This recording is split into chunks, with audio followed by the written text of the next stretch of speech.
All right, councillors, we will commence the meeting with the prayer. May we, the councillors of Ku-ring-gai, always be aware that decisions we make affect the daily lives of those we represent. May we make these decisions with knowledge and goodwill, respecting the views of others, and may we show ourselves worthy to follow in the footsteps of those who have protected the special qualities of Ku-ring-gai for over 100 years. Amen. On behalf of Council, I recognise the traditional custodians of the land, the Ku-ring-gai people on whose land we meet.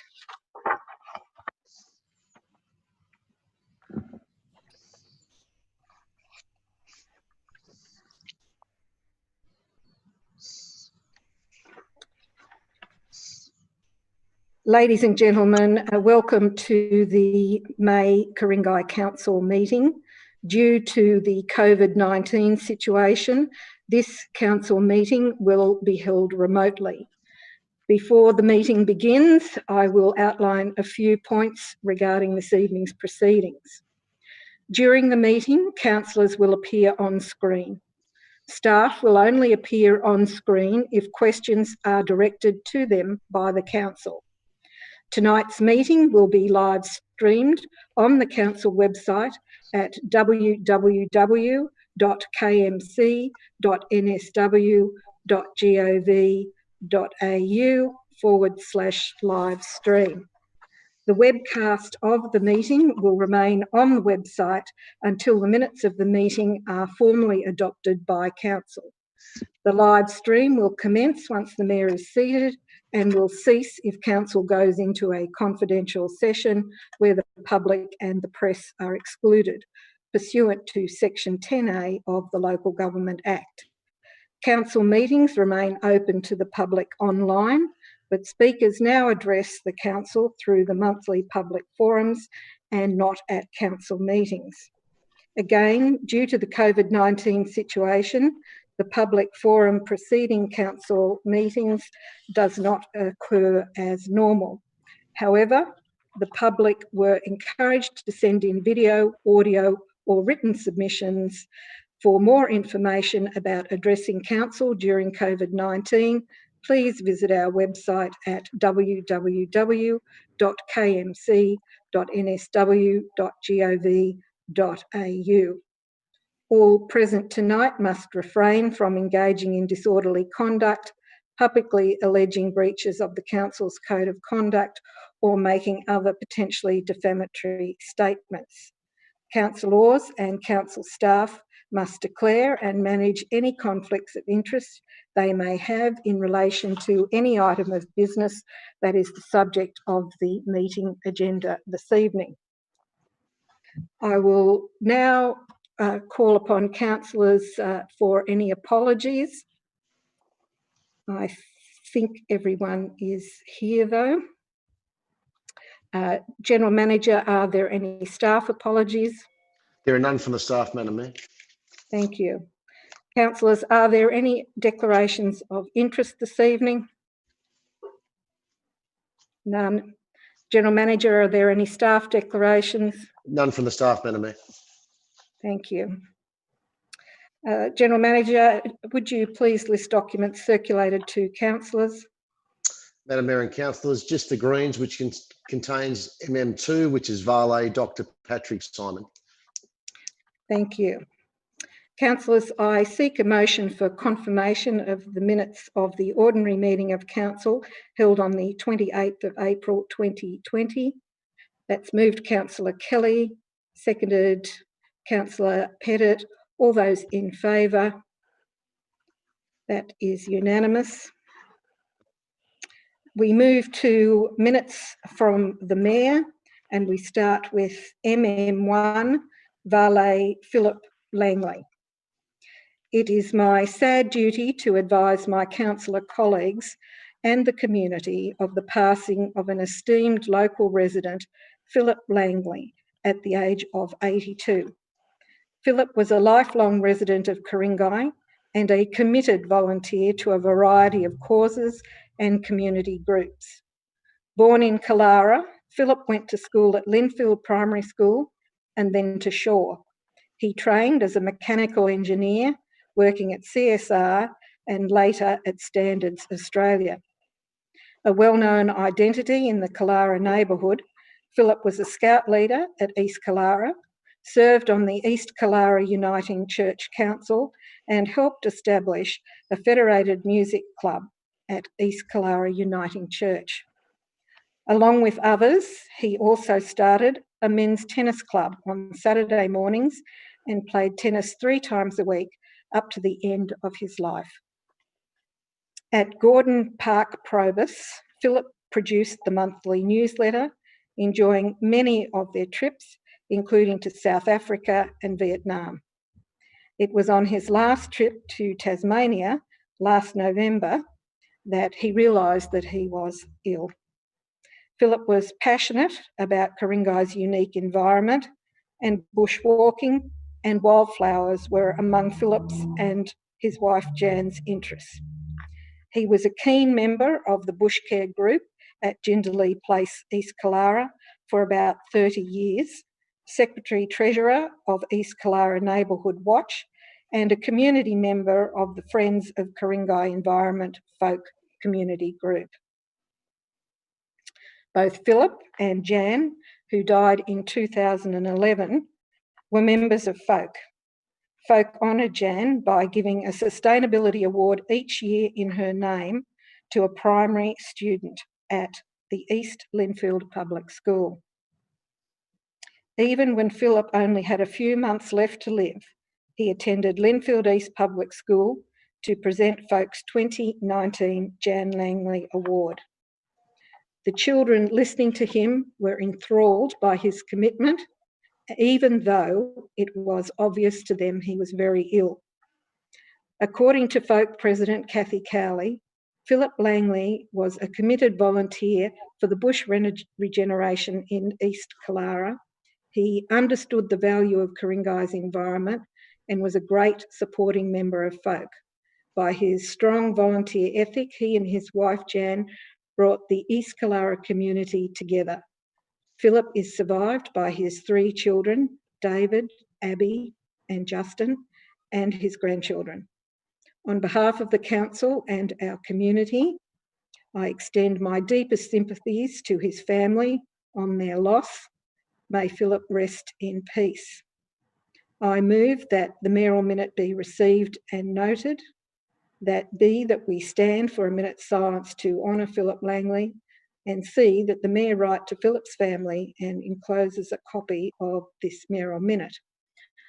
Before I put that minute, are there any councillors who wish to add to that? Councillor Shadow. Yes, Madam Mayor and councillors. I was really saddened to hear of Philip's death. He was a really lovely, lovely man. Nothing was too much trouble for him, whether it was handing out for you at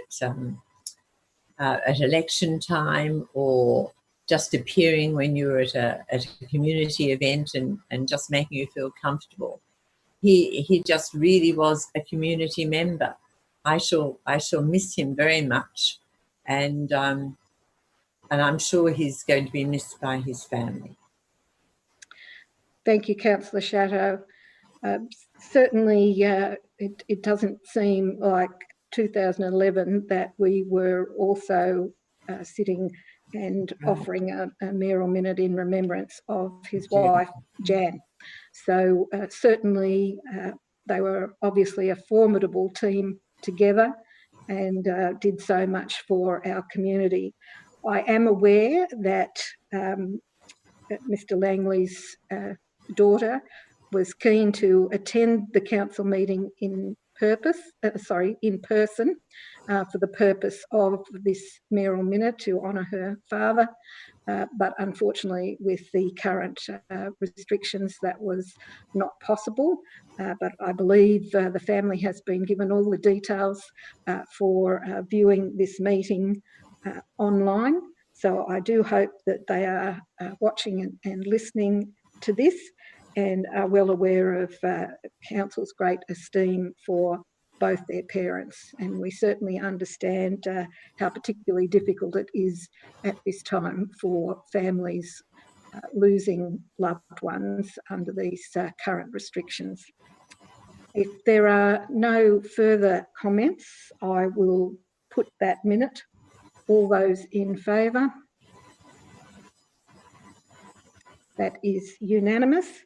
May I ask all councillors to stand for a minute's silence, please?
Please be seated.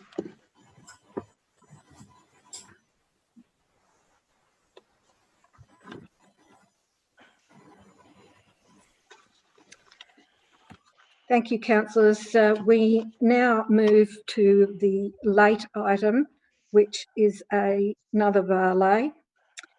This is MM2, valet Dr. Patrick Simon, Mayor of Villers-Bretonneux. It is my sad duty to mark the passing of a great friend of Australia, Dr. Patrick Simon, who was the mayor of the French town of Villers-Bretonneux.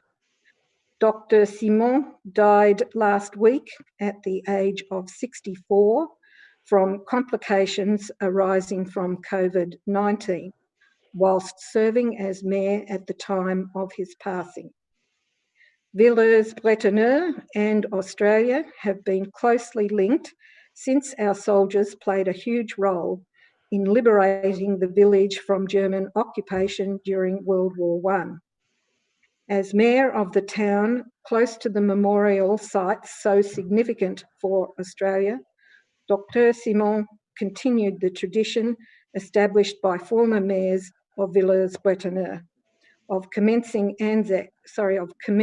Anzac Day each year.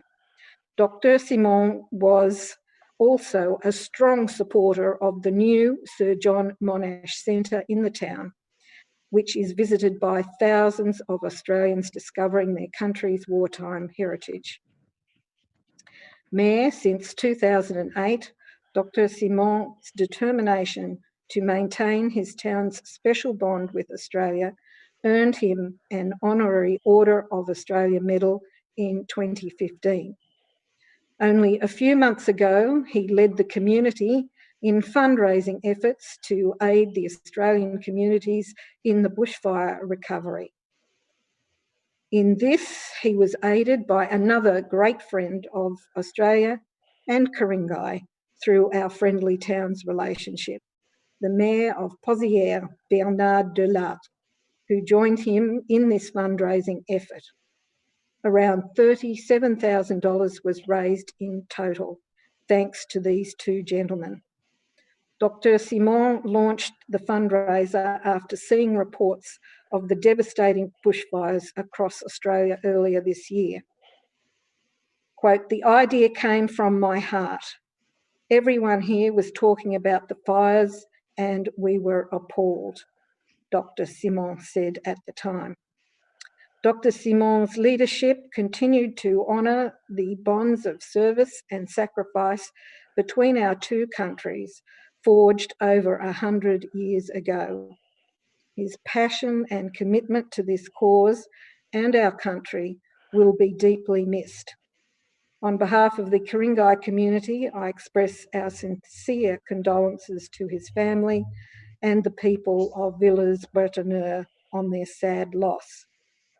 I move A, that the mayoral minute be received and noted, B, that we stand for a minute's silence to honour Dr. Simon, and C, that the mayor write to Dr. Simon's family and encloses a copy of this mayoral minute. Are there any councillors who wish to speak on this? If not, I will put that minute.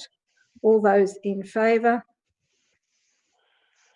That is unanimous.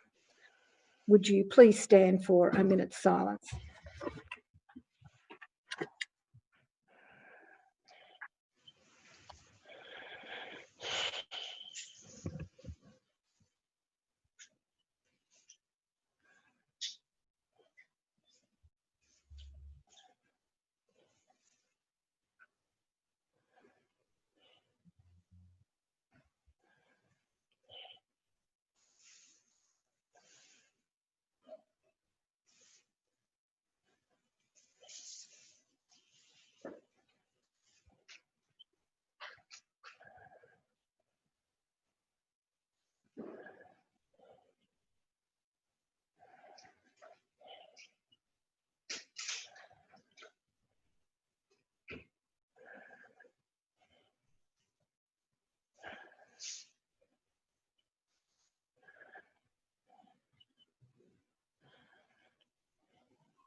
Please be seated.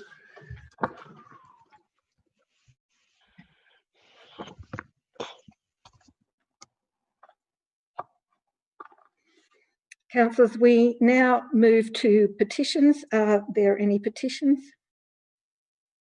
None. We move now to general business, and I invite councillors to nominate any item on the agenda that they wish to have a site inspected. Councillor Kelly.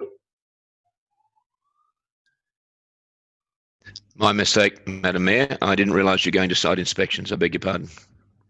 No problem. There appear to be no requests for site inspections. I move now to invite councillors to nominate any items on the agenda that they wish to adopt in accordance with the officer's recommendation, allowing for minor changes without debate. Councillor Kelly. Thank you, Madam Mayor. I'd like to move the entire business paper without exception. Thank you. Thank you, Councillor Kelly.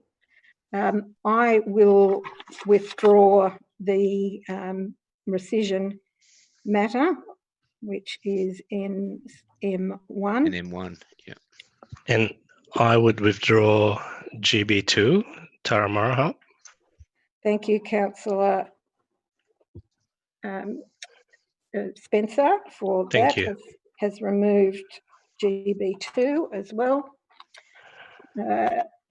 So with those two items being accepted, the exception, the rest of the business paper has been moved by Councillor Kelly as per the staff recommendations. Is there a seconder for that? It's Councillor Spencer. All those in favour? That is unanimous. Thank you, councillors. Therefore, we do move promptly to...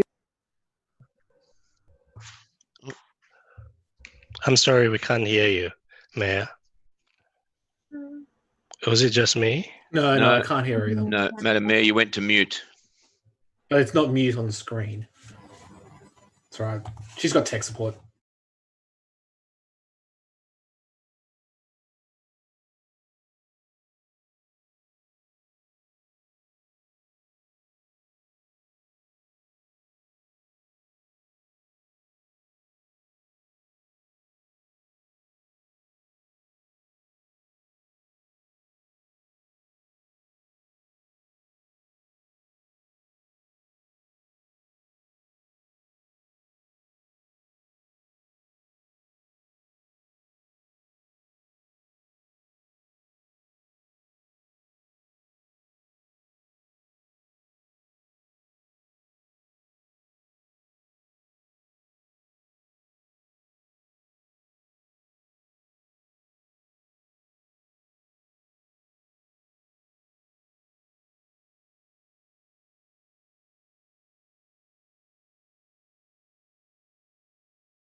Sorry, councillors, we just lost audio here, my end. I was at the point of asking for a mover for the motion for GB2 Turramurra Community Hub, and I couldn't hear anything after that. So is there a mover for that item? Councillor Clark, you're moving that? Yes, Madam Mayor, I'd like to move the motion as printed. Thank you, Councillor Clark. Is there a seconder for that? Seconded, Councillor Greenfield. Councillor Clark, do you wish to speak to this? Thank you, Madam Mayor. I'll withhold my right at this stage. We might just get a tile up showing that motion on the screen for viewers.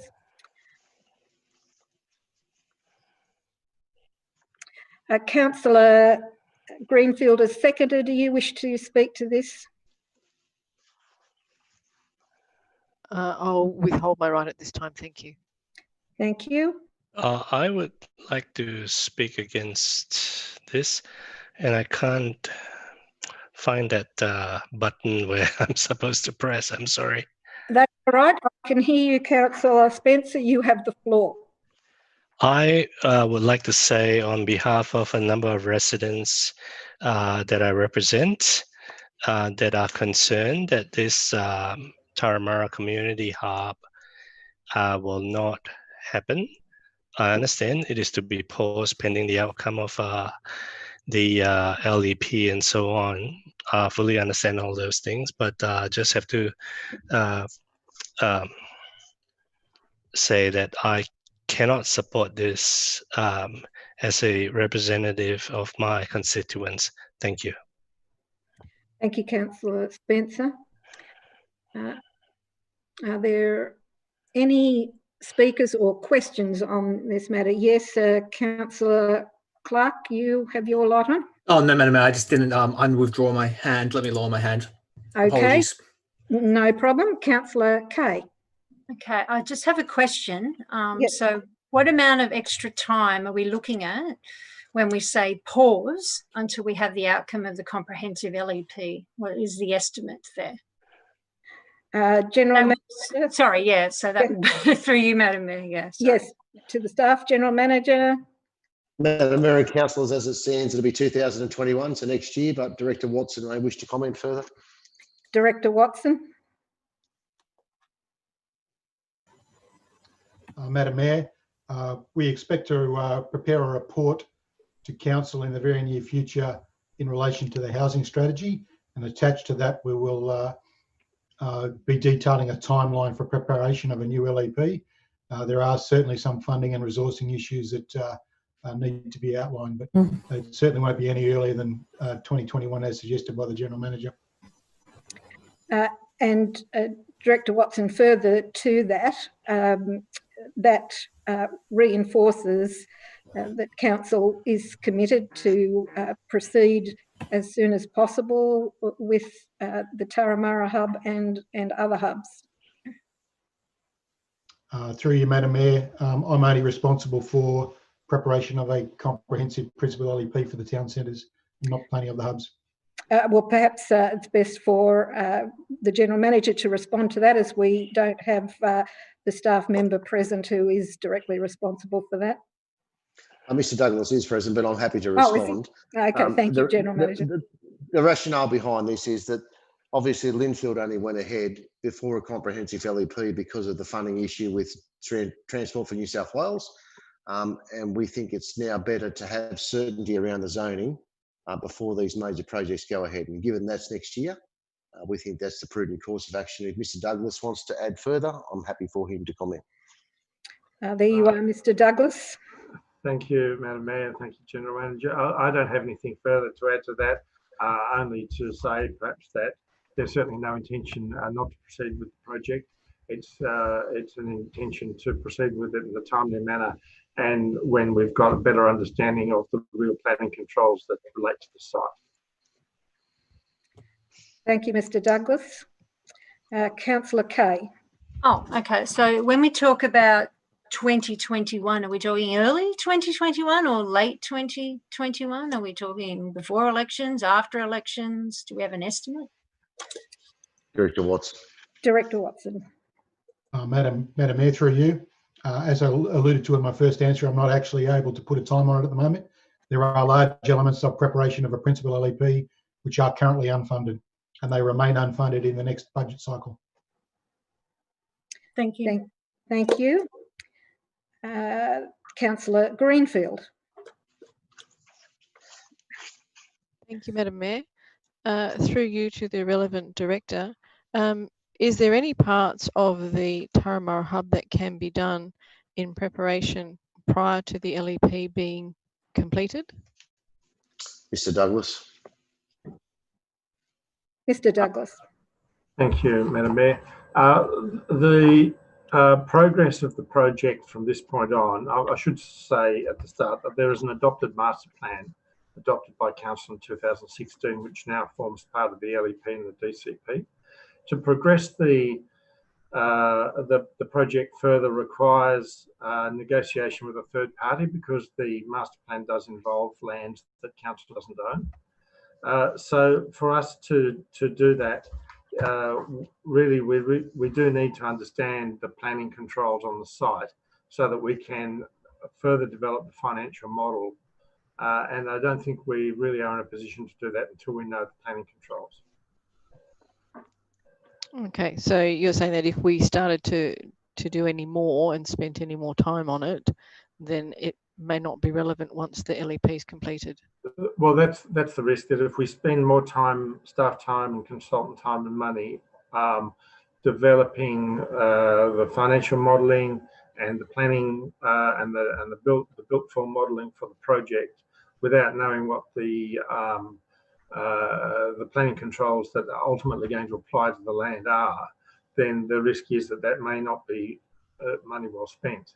And I guess we know that partly through our experience at Linfield. Okay, thank you. Councillor Spencer, you're the next speaker. Thank you. Both very good questions and outstanding answers from Mr. Douglas.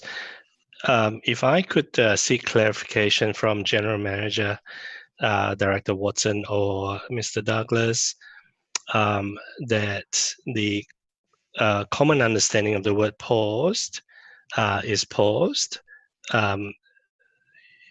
You know, it is just a temporary measure, and it is not like a permanent shelving of this project, or rather this intent of council to look at this development. If someone could clarify this, please. Madam Mayor and councillors, I think Director Watson alluded to that earlier.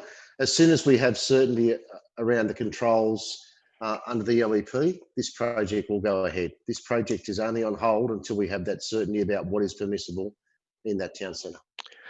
I know. Thank you, General Manager. And again, through you, Madam Mayor, because Director Watson also said that he doesn't know what the timeline would be, although Mr. Douglas has provided some assurance. If the General Manager should perhaps, provide some clarity or guidance on that, please. General Manager.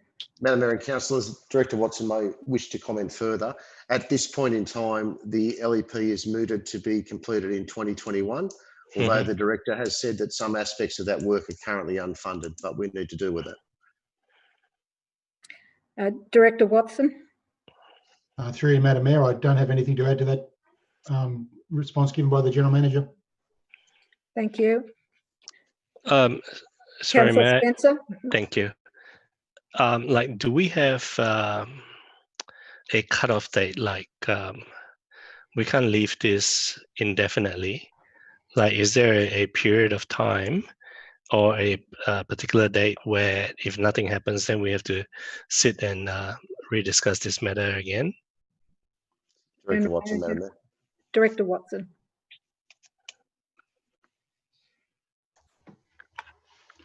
Through you, Madam Mayor, we would like to have the LEP finished late next year. As I alluded to in responses from a couple of councillors in the preceding 2 weeks, we didn't actually prepare timelines assuming there would be a council election next September. We had based all of our timelines and all of our workload around a council election this September.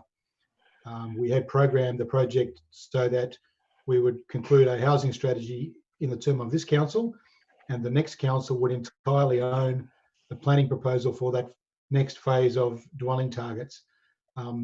That is now not possible given the shift in the election. So we have to completely rework our timeline, our timetable, and our resourcing, and the key milestones and when we will put those to council to avoid that next election if we can. Avoid the next election, never mind. Madam Mayor, if I may, I'm just thinking aloud here.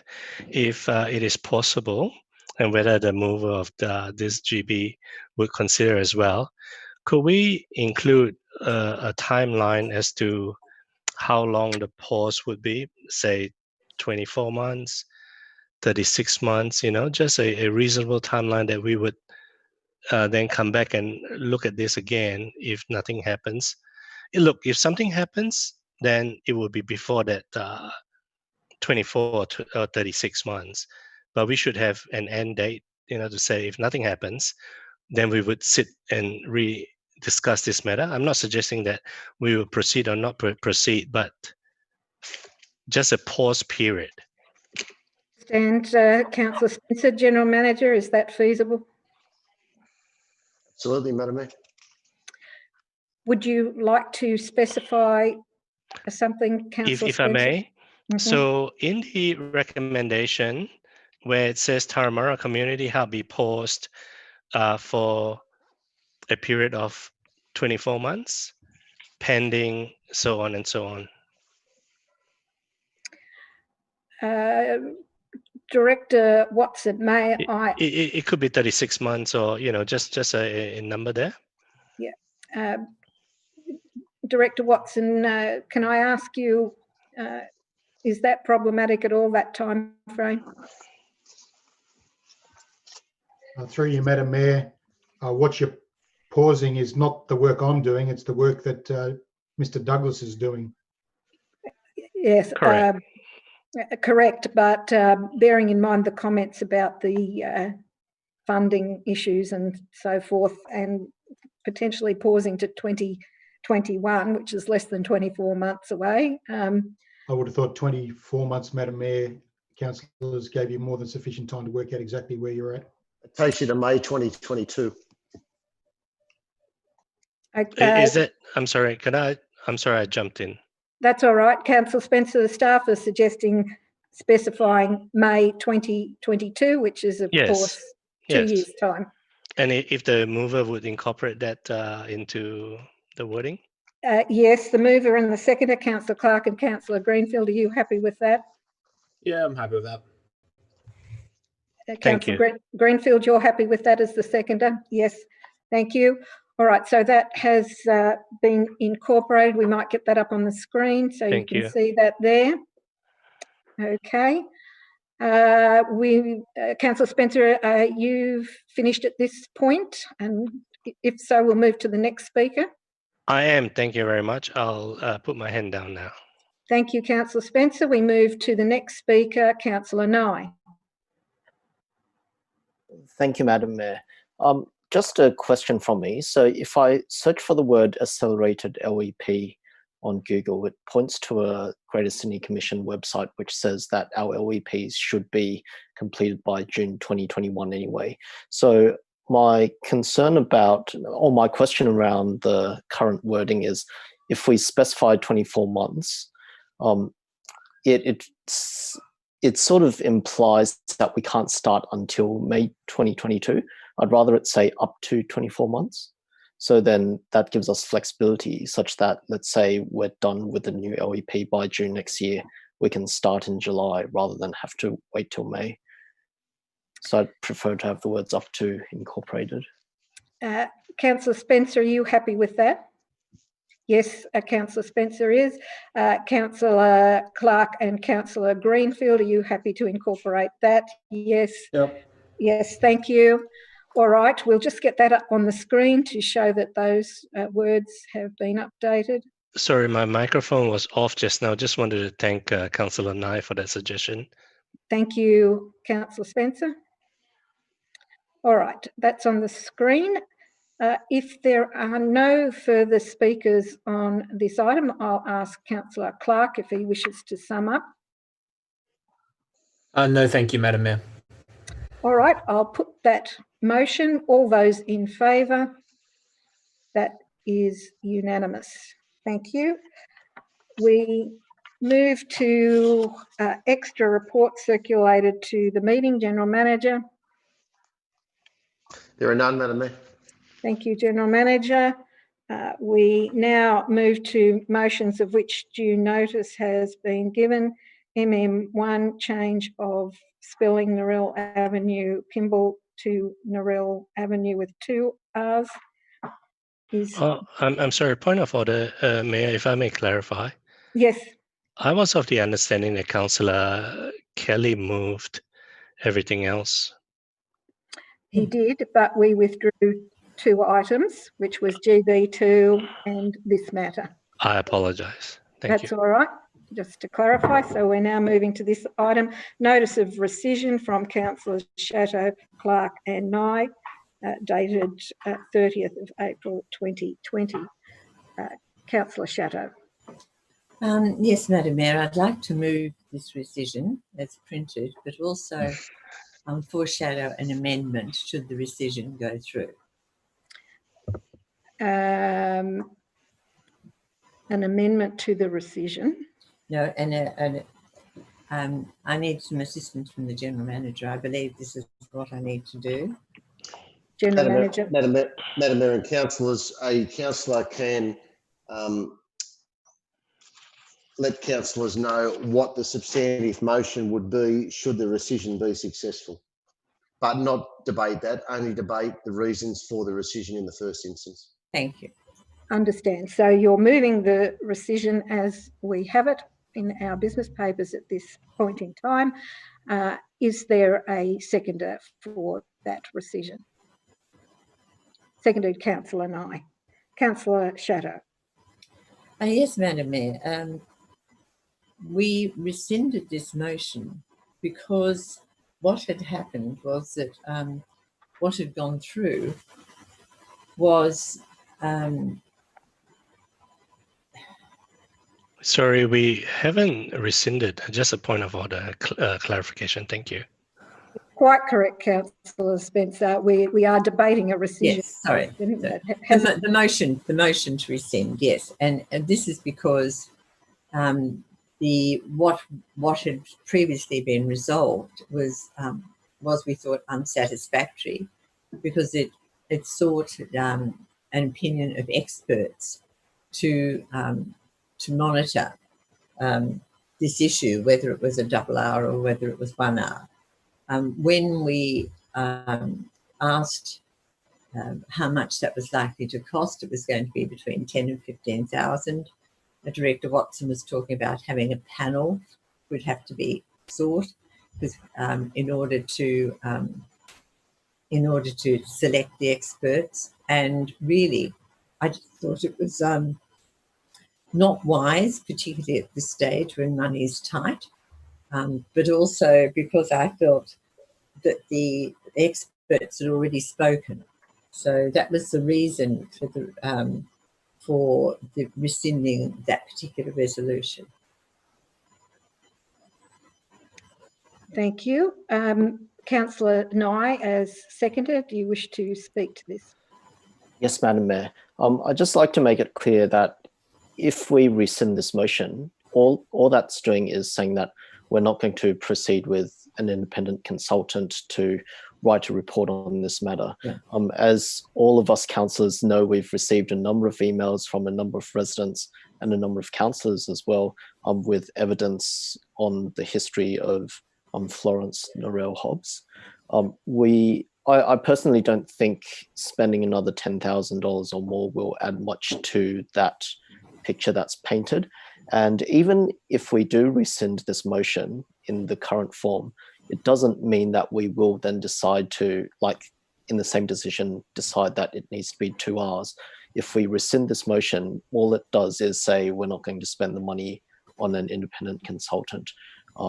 And and the default, if nothing else happens, is that Narelle Avenue remains Narelle with one R. So I think we just shouldn't spend the money. Thank you. Councillor Shadow, have you got your hand up to speak now?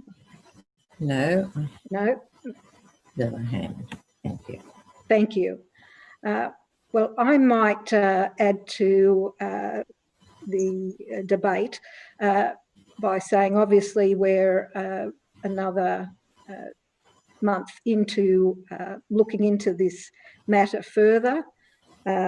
And certainly I have no objection to not proceeding with further paid research, because we have, in the last few weeks, had several people undertaking more research on the matter, and additional information, documentation has come forward and been circulated to councillors.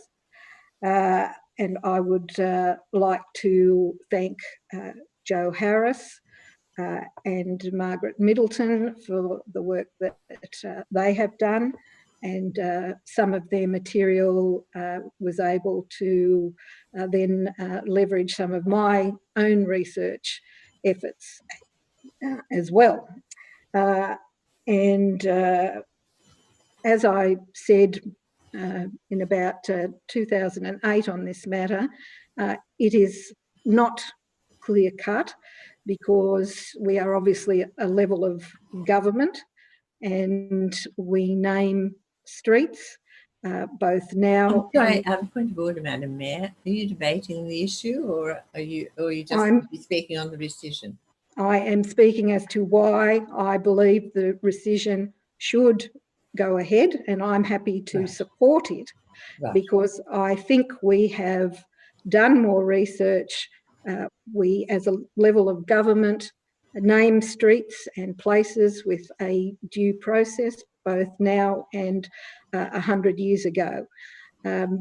Unfortunately, to date, there has been no documentation located which is in council records or any other records that we've found that deals with the naming of the street and the approval process at the time. So I'm supporting not spending more money on further research, because the research that has been identified to date, both in the SANS directories from about 100 years ago and the telephone books and other certificates, there is consistent use of the spelling for Narelle Avenue with one R. And until such time as anybody can come forward with any contrary information, I think the status quo should remain, and council indeed, in a time of pandemic, can use its resources, both financial and otherwise, to greater benefit for the community. Are there any further speakers on this matter? If not, I will ask Councillor Chateau if she wants to sum up. Yes, I do. I just want to reiterate what Councillor Nye's understanding is, and my understanding is, in this rescission, we're not debating whether it's an R or a double R. What we're simply doing is moving the rescission, which was a resolution of last council, which was to take on an independent consultant. That is correct. That being your sum up on this matter, okay. I will put the rescission. All those in favour? That is unanimous. Thank you, Madam Mayor. I would then like to move a motion, and the motion is what was printed in last month's OMC, and I have flagged this with Michael Wern. If we could bring it up on the screen, that would be great.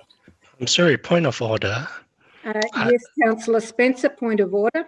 I don't think it's in the code of meeting practice where a councillor can move something that has been resolved. She either puts it as an amendment to the resolution, or she puts it in the next council meeting or under urgent business, but she cannot move another motion like that.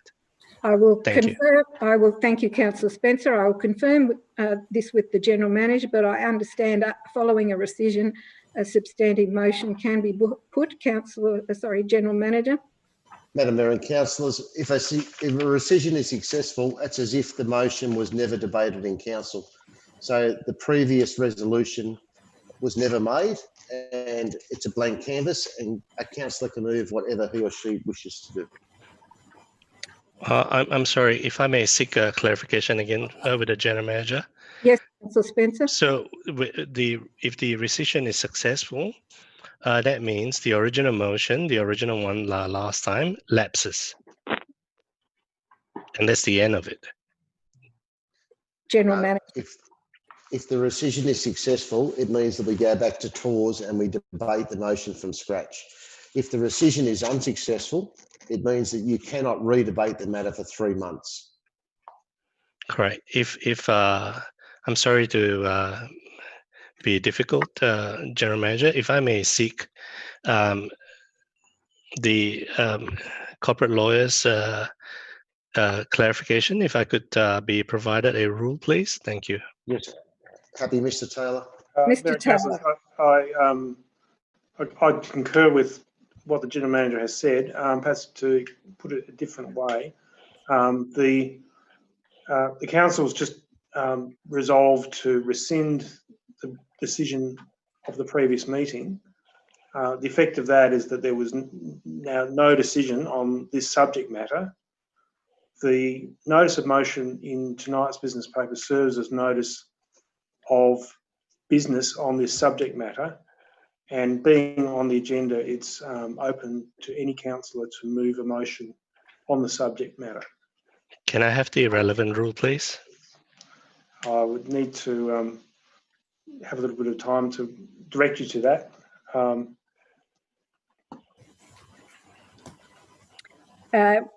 Councillor Spencer, would you like to move for a short adjournment to allow Mr. Taylor to locate that information?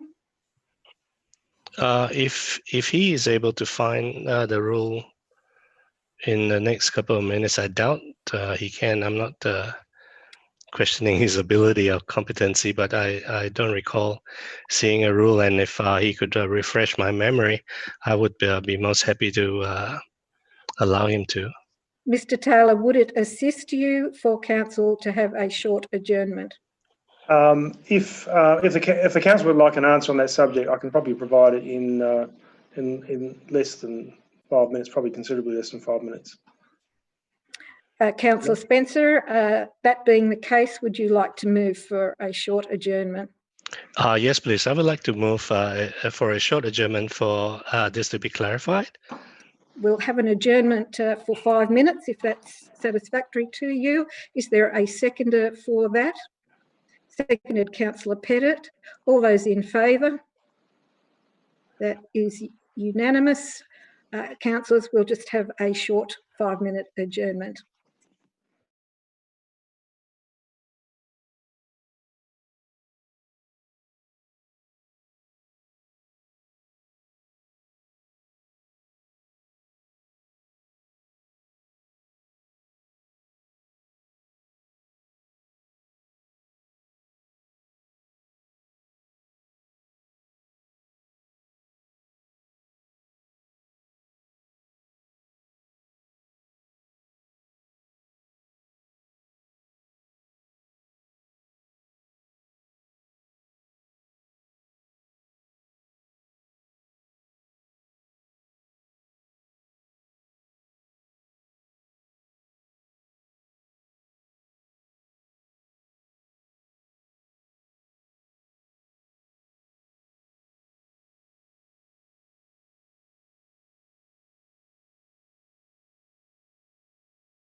All right, councillors, we're back in session after that 5-minute adjournment, and I believe Mr. Taylor, the corporate lawyer, has an answer for us. Mr. Taylor.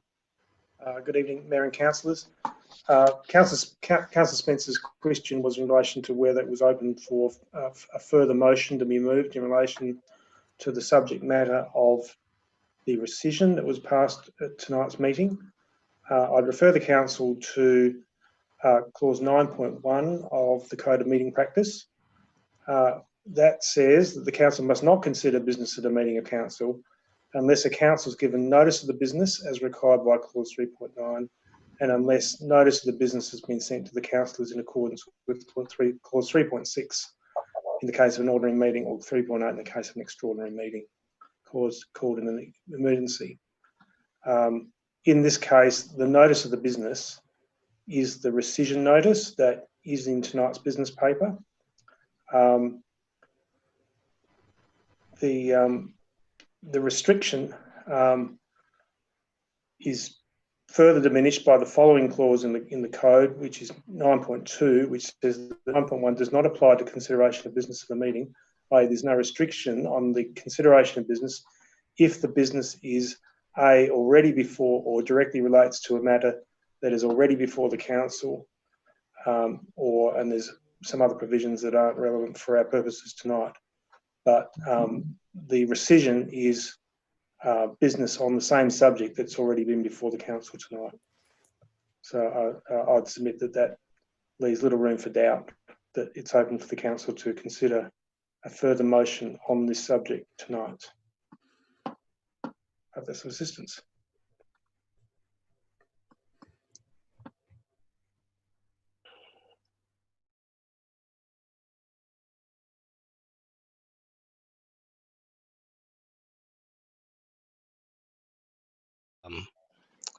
The notice of motion before us tonight is the rescission. The notice of motion where was put before us in the previous meeting was for that meeting. So we have one motion here, which is the rescission motion. But then again, I mean, look, if the majority of council wishes to accept your view, I'm happy to put this to a vote. Whether we have, just to clarify, Madam Mayor, if I may, whether Mr. Taylor's interpretation is correct or whether my interpretation is correct, I leave it open for this council to decide. And that will be the end of the matter.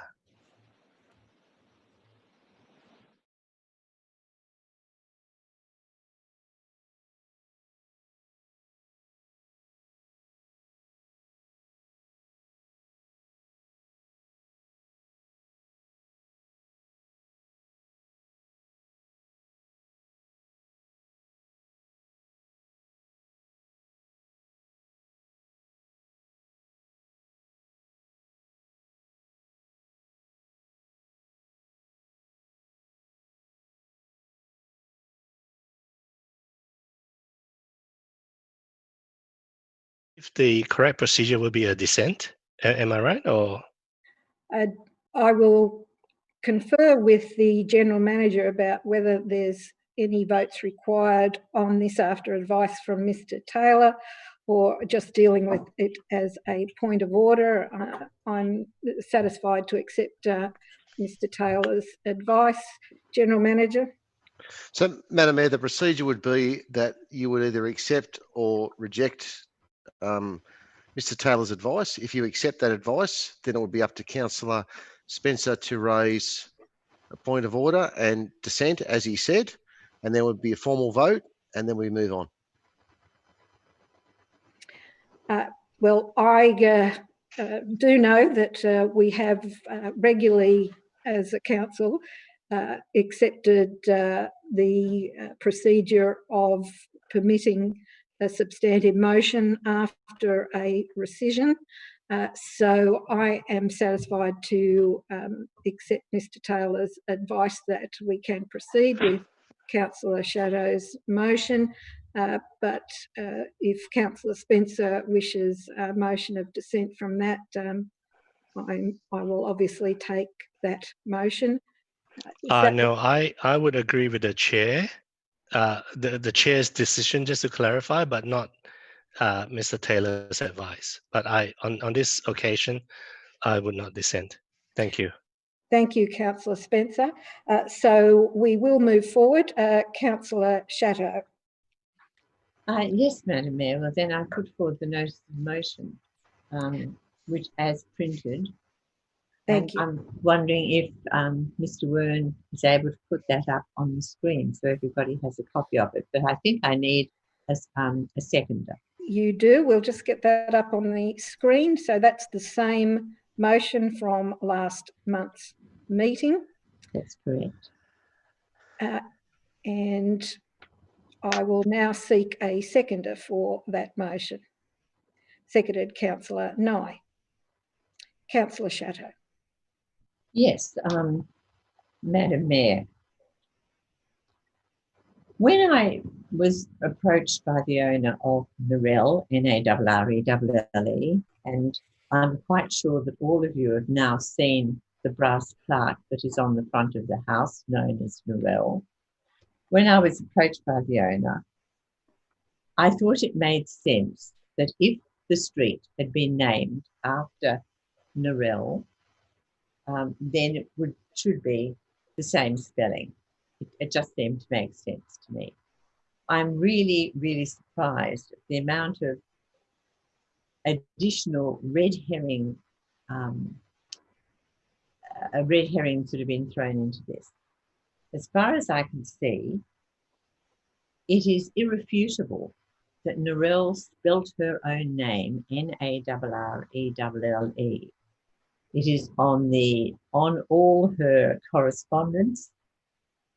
It has been verified by the Australian War Memorial. It has been verified by the Ku-ring-gai Historical Society itself. It is on. Her name appears in the second volume of the 4-volume series that the Historical Society put together on the soldiers and nurses who volunteered and some who gave their lives in the First World War. It is there spelt Narrelle, the name of the house. It's also mentioned that the Ku-ring-gai Council has spelt the name of the street incorrectly. To me, that's irrefutable. The sister of Narelle Hobbs named the house after her sister who spelled her name Narrelle. It's an unusual spelling. And that's why it's so important as well. It's not Narrelle. Other people might have said it is, or your spell check may change it, as mine does all the time, or underlines it. But her name was particular to her. And to me, if the house was named to honour the memory of a nurse who gave her life looking after Australian soldiers in particular, all over the world, in the Middle East, in Egypt, in India, in Mesopotamia, then the least we can do is to make sure that the street that's also named after her is spelled correctly. To me, that's it's part of respecting. We say in the prayer here at Council that the decisions we make affect the lives of those that we represent, and that we make decisions acknowledging goodwill and respecting the views of others. So although there are different spellings that have been brought up, it's really spurious, because these are what other people have decided she should be called. So are we saying that this woman didn't know how to spell her own name? Is that what we're saying? And also, her sister Isabel's husband, Donald Cummings, has named the street Narelle when asked by Ku-ring-gai Council. Now, if Ku-ring-gai Council hasn't kept the archive, this is unfortunate. However, Melanie Oppenheimer, who is a professor of history, if you read the book, she conducted interviews some time ago with some elderly surviving members of the family who were able to pass on that story. So as far as I'm concerned, the evidence for spelling it with 2 R's is irrefutable. Lastly, however, I would like to ask a question of Director Bunasev, if you wouldn't mind pausing the time while I ask him a question. Thank you. Director Bunasev, I have a question for you.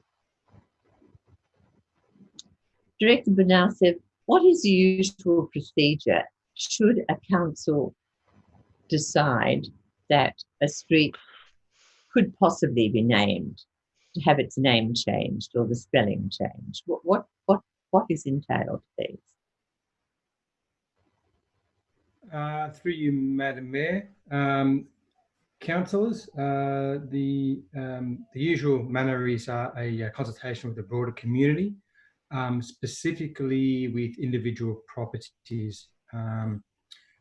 It's detrimental that all property owners are informed of the potential name change and the impacts of the name change and the impacts on themselves, that they are required to change legal documents such as licenses, registration, utilities, insurance, properties, bank accounts, etc.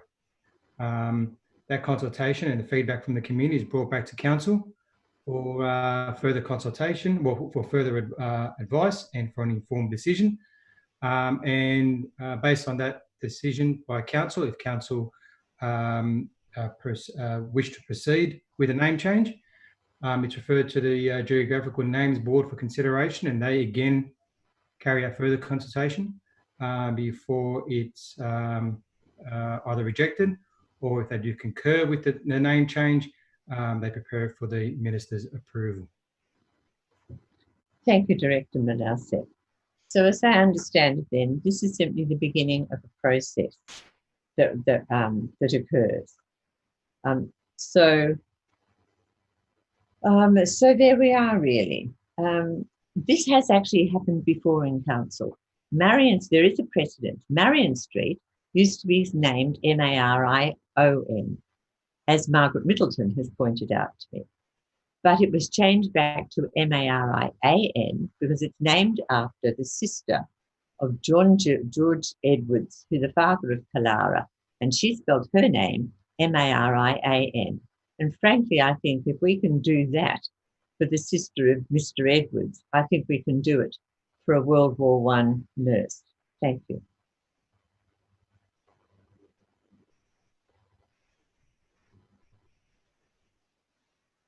I can't hear Mayor Anderson, but I'm assuming she's asking me to speak.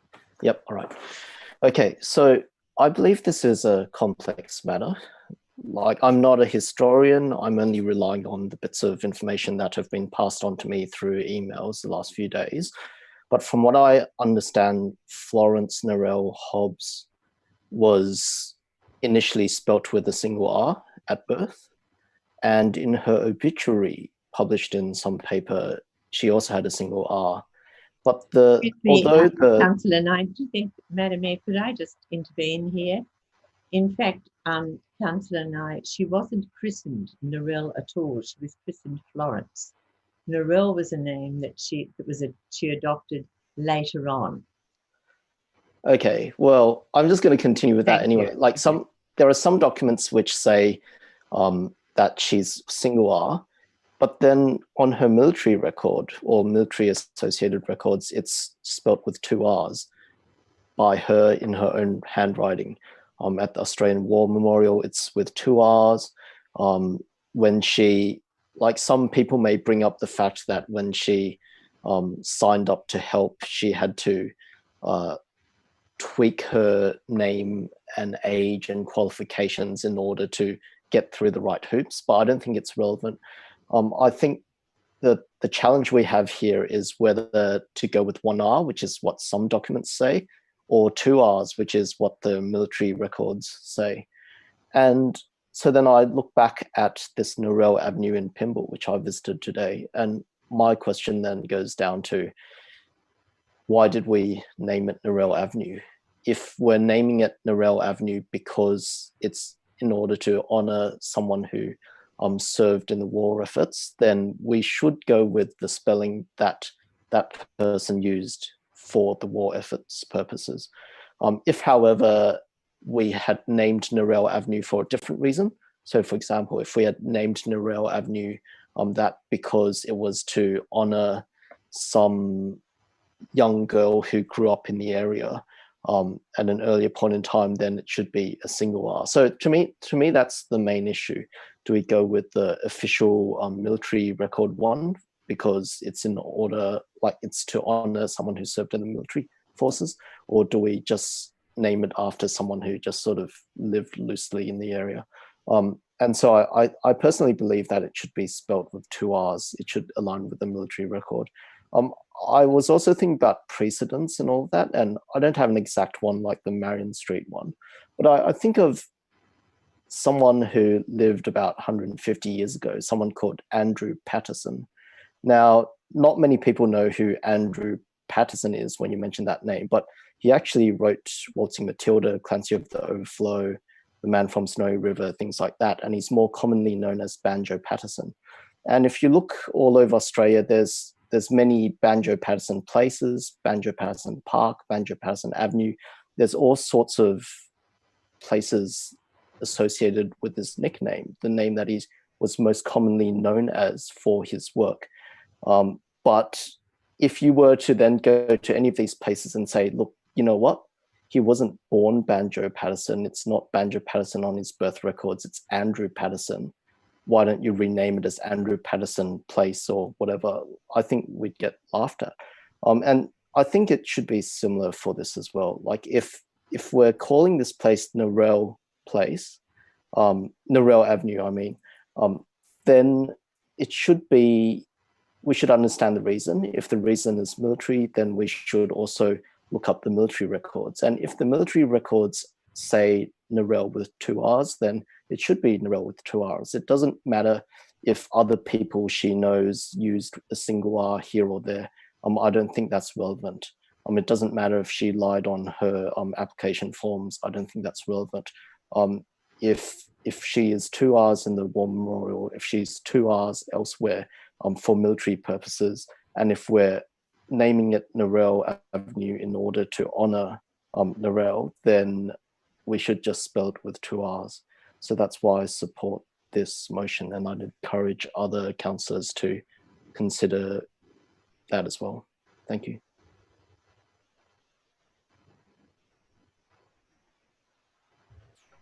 Still nothing, Madam Mayor.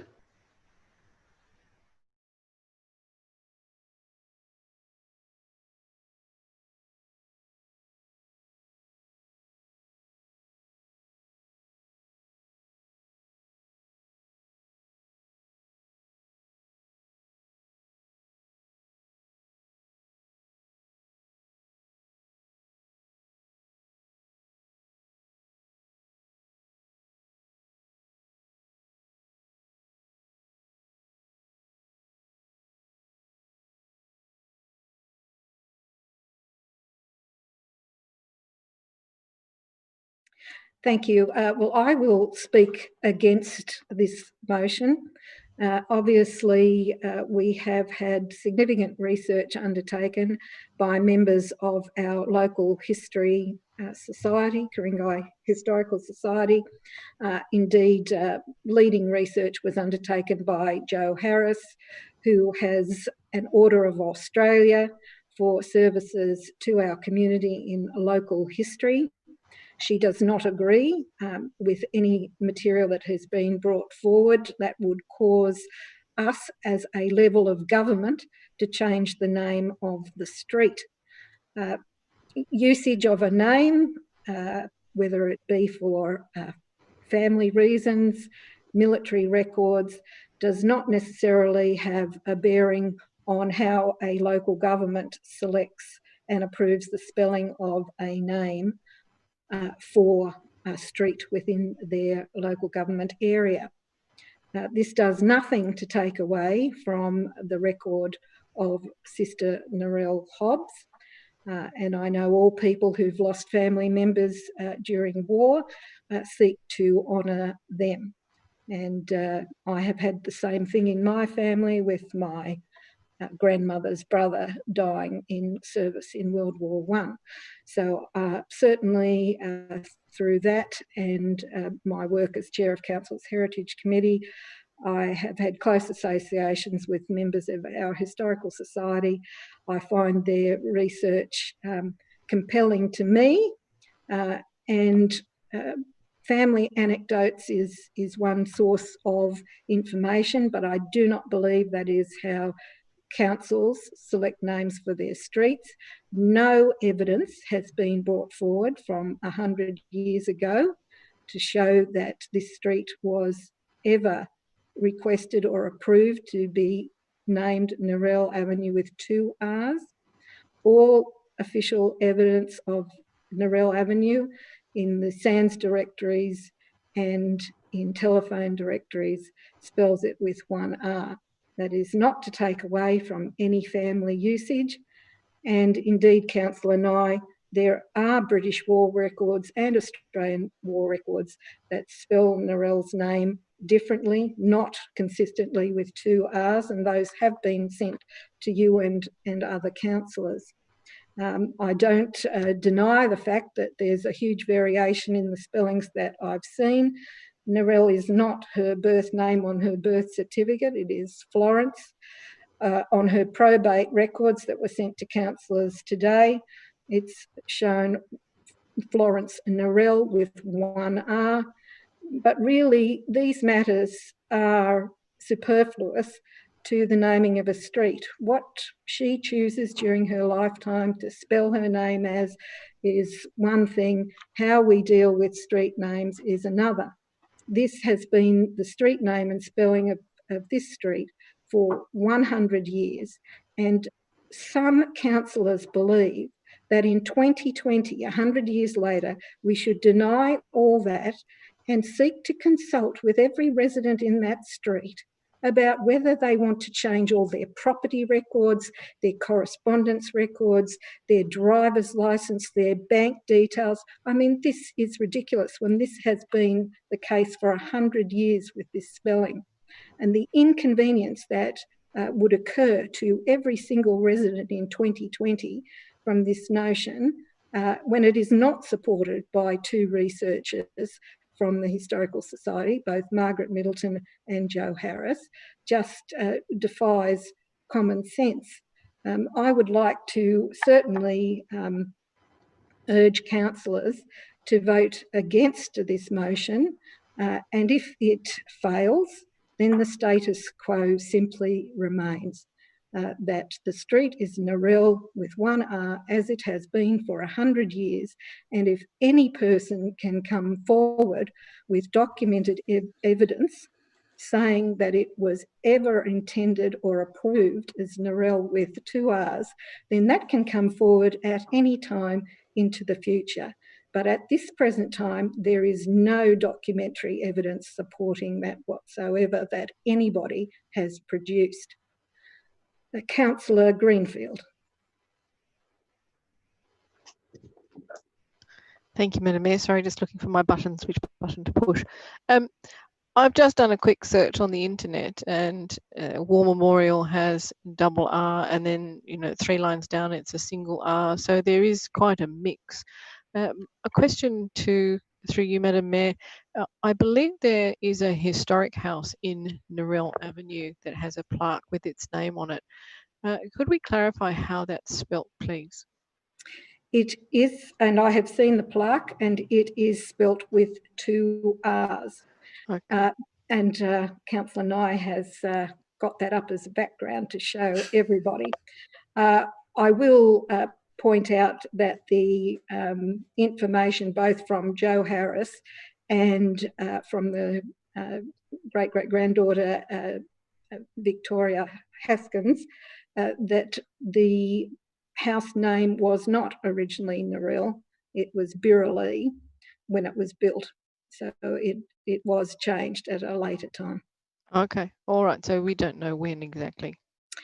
No, we can only assume that it was around the 1920s, because certainly in the Sands directories, it is shown as Narelle, but with one R both for the street and the house from the 1920s.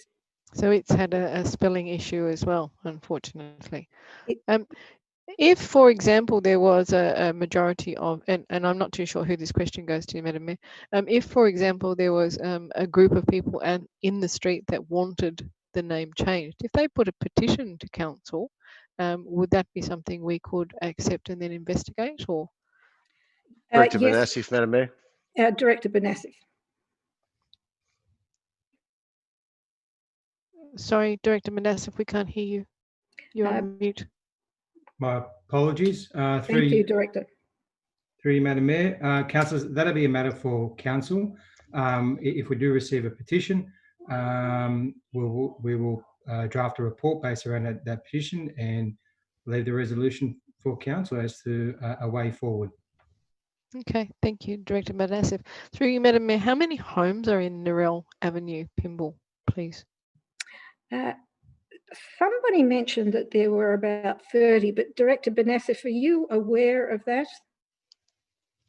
Madam Mayor, I don't know the exact number, but there are 30 sounds about around the figure. Okay, all right.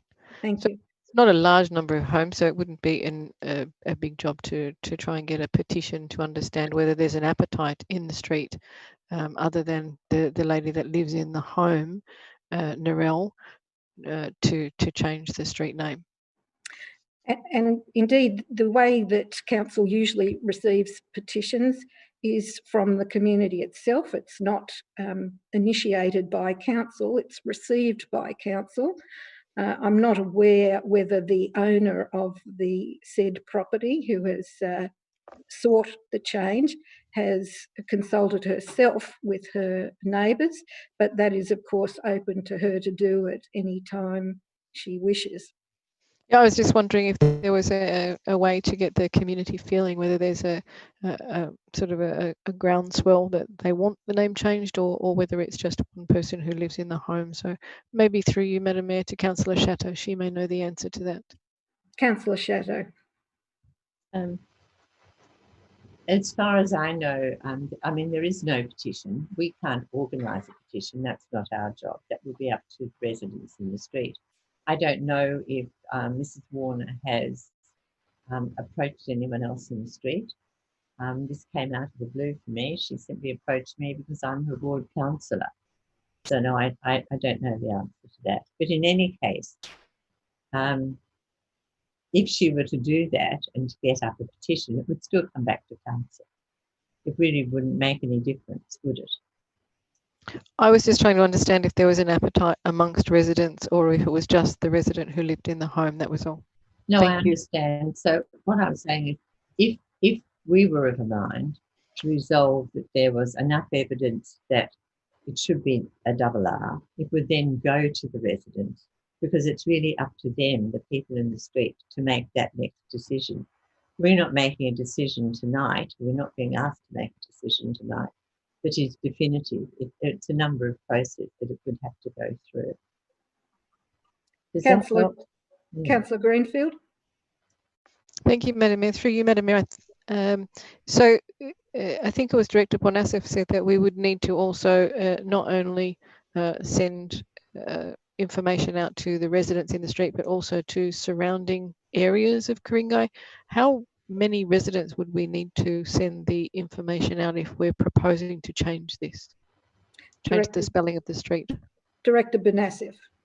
Madam Mayor, the normal situation where we're naming a street due to a subdivision or like, we'd run an ad in the local paper and inform the broader community. This is a little bit different because there are a number of residents specifically impacted by the change, and hence why we would also, in addition to a broader consultation, we would also zone in on those individual residents with a fair bit of information to the background to the change and specifics information that if they were to approve the impacts on those specific residents.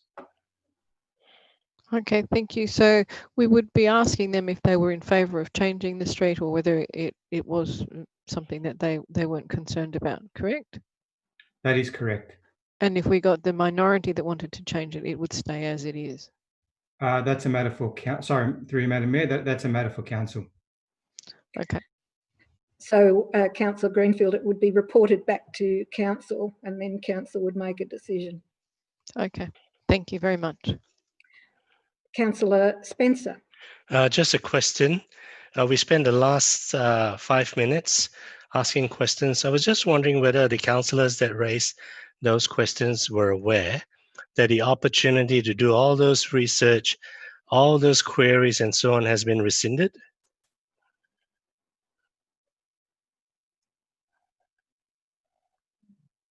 I'm sorry. Are you posing that question to particular councillors? Well, to you, Madam Mayor, whether those councillors were aware that the discussion that they just had in the last 5-10 minutes, the opportunity that was presented to them to achieve all those have been rescinded. That was in the last resolution that we were going to spend money to do research. It was rescinded. And now they're talking about doing all those things which they just rescinded. Thank you. Thank you for your point, Councillor Spencer. We, of course, have Councillor Chateau's motion before us, and you know, my understanding is that councillors have the opportunity to either vote to support further consultation as per the motion, or to vote down the motion, which would remain the status quo of Narelle Avenue spelt as it is. Are there any further speakers on this matter? If not, I'll ask Councillor Chateau to sum up, please. Thanks, Madam Mayor, I will. Just to recap on that Joe Harris and Margaret Middleton, who are members of the Historical Society, have done some research and decided it's only with 1 hour. However, the Historical Society's official position is that it is spelt with a double R. There are 2 pages in volume 2 of the 4 series that Historical Society put together on veterans of World War I and those who gave their lives, and it is spelt with a double R, E-double-L-E. That's how it's spelt. All the official documentation spells it with a double R. Anything else is spurious. So I'm hoping I'm making my point with that. I respect enormously the work that Joe Harris has done and also Margaret Middleton. However, when you have Professor Vicky Haskins, who's a professor of history at Macquarie University and president of the Academic Senate, supporting a double R, E-double-L-E, when you have Melanie Oppenheimer, who is also a professor of history and a very an illustrious author. She's also the chair of history at Flinders University, South Australia, and she's fellow at the Academy of Academic Sciences in South Australia. She states on page 259, you have asked Madam Mayor about the evidence. Excuse me, Councillor Chateau, this isn't new information. No, it's not information. It's not new information. I'm reiterating it. I'm reiterating it. And in reply to your considered opinion that there was no documentation. This is the documentation. It's in the book, which I have mentioned.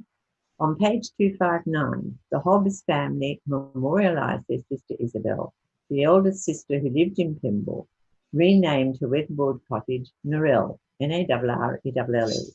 On the stone gates, she placed a brass plaque with the name etched on it. As a constant reminder to them all, her husband, Donald Commons, was later asked by Ku-ring-gai Council if their street could be named after a fallen soldier, a common practice in the aftermath of the war. Despite the misspelling, it was renamed Narell Avenue, N-A-R-E-L-L-E, in honour of Narell Hobbs, N-A-R-R-E-L-L-E, and continues to be called that today. That is the evidence. I really can't see how it can be refuted. As far as I'm concerned, all of the evidence that we have points to a double RE. What I really can't understand, I can't understand why an intelligent council like we are would not want to do the right thing. If we can change Marion Street from an ON to an AN, surely we can make sure that this is spelt according to the person after whom it was named. The fact that Ku-ring-gai Historical Society own 4-volume series, Rallying the Troops, has her entered there in volume 2 on pages 231 and 232. And there are 2 photos of Narell with captions giving her name as Narell. This is further evidence that as far as the official name goes, it's with double R's. And then you have, as I pointed out today in an email to councillors, there are 2 letters where Narell has written to the family, the mother of a soldier she was nursing. And again, she signs Sister Narell, N-A-R-R-E-L-L-E, Hobbs. To suggest that it should be spelled another way seems to me to be a red herring. It's just, to me, it just doesn't make any sense whatsoever. However, the decision is council's, and if councillors wish to continue with this, for it to go back to the residents in the street for their opinion, well then, that's my preferred position. I'm not emotionally involved in this. I just think this is something that we as councillors should make sure we do properly, not in a shoddy way. And we need to memorialise people. We don't memorialise them properly. So over to you, councillor.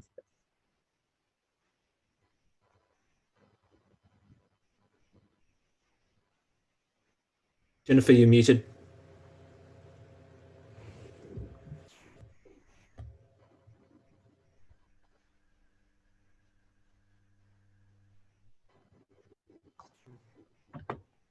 Sorry, we've had technical issues this end. Can you all hear me now? Yes, Madam Mayor. Thank you. I will put Councillor Chatto's motion. All those in favour. That is Councillors Chatto, Greenfield and Chatto, Greenfield and Nye. Against, that is Councillors Clark, Smith, Spencer, Kay, Pettit, Anderson. Councillor Kelly, have you voted on this? There's no vote. Kelly looks as though he's gone to sleep. Is he all right? No, that's a default against. Yes, indeed, it is. Oh. We'll count that as against. That is lost. Councillors, I move to business without notice, subject to clause 9.3 of the Code of Meeting Practice. Are there any? No. We have no questions with notice. There are no inspections committees dates. So there being no further business, I declare the meeting closed at 8:38 p.m. Thank you.